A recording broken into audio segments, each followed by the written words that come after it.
when you're lighting a sequence, about half the equation is the lights and the other half is the shaders and how the surfaces react to the lights. As the shaders are being developed, the artist is looking at real-world samples of different materials and trying to mimic that in CG, and how shiny the object is, how reflective it is, what coloration it has, just how it takes light in every way.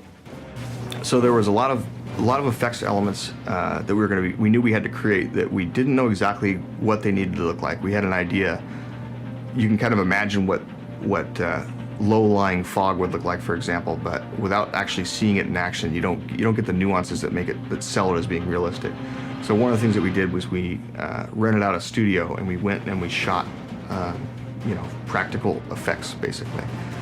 We shot, for example, dry ice pouring out of buckets and falling over the floor, and looked at it from many different camera angles to try to see what happens when it interacts with objects and moves around the objects. It was pretty fun. We got to do lots of things with like air cannons shooting through the ice to see what would happen when a character would walk through a foggy ground and how it would swirl around his feet.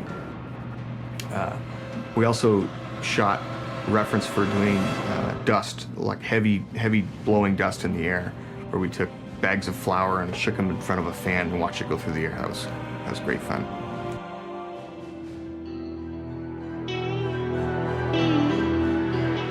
So compositing is a process that we use quite heavily here, and it allows us to really fine-tune the look of our shots in a fairly interactive way. When you're traditionally rendering 3D objects, it can take hours and hours and hours to produce a frame. What we found really useful, and we use this quite a bit, is we render everything out to multiple render passes. We basically split the lighting information from the surface information, and we will render out, in some cases, hundreds of different layers that we'll then bring in to our compositing package and reassemble. And when we reassemble it, that allows us to actually have fairly detailed control over each aspect of the lighting and the shader itself, how it reacts. We'll separate characters from environments and props from characters and effects and everything and put it all back together, and it really gives us this exploded view of our whole scene that allows us to go into any area, focus on it, and change the look of it slightly.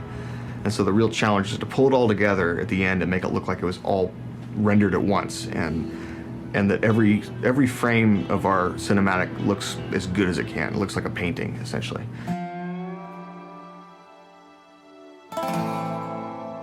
So story mode is basically the single player campaign of Starcraft 2, and cinematics part of it is to basically tell the story through story mode in the game. So what I am going to show you here is basically an overview of one of the characters in the game, Jim Raynor, and it takes place in Bar, which is the start of the game, and that's where we first introduced Jim Raynor to you, which is 4 years after the original Starcraft.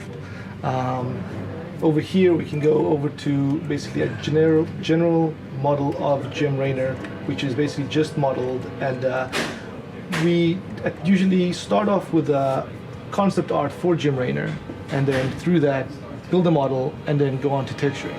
He is pretty much finished the model of everything we have, and after we apply all the UVs and do all the cool stuff for that, we also finish the texturing on Jim Raynor and put him straight into the game. Here Jim Raynor is in the game, fully lit and textured already. We make all of our own assets. We don't actually reuse game assets.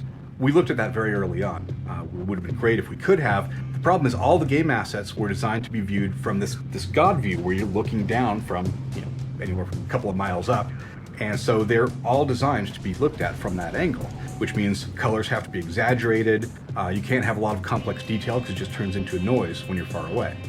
Whereas we wanted to be really close to these characters. We wanted to be able to do close-up, tightly framed character shots, see the expressions on their face, see every detail. So for all of our assets, we started from scratch. We took their designs for the game assets, if we're going to be reusing the style of them or the actual unit, and we went in, we did new concepts to try to add a lot more detail, figure out what they would look at from different angles that you might never see them at in the game, and then sculpted them all out. So we had to come up with a lot of solutions to build a whole new pipeline. We had to figure out how can we work in individual shot files, get all of our characters in there, get them animating together, and then save out all that animation data, put it all back together later, and get it into the game engine.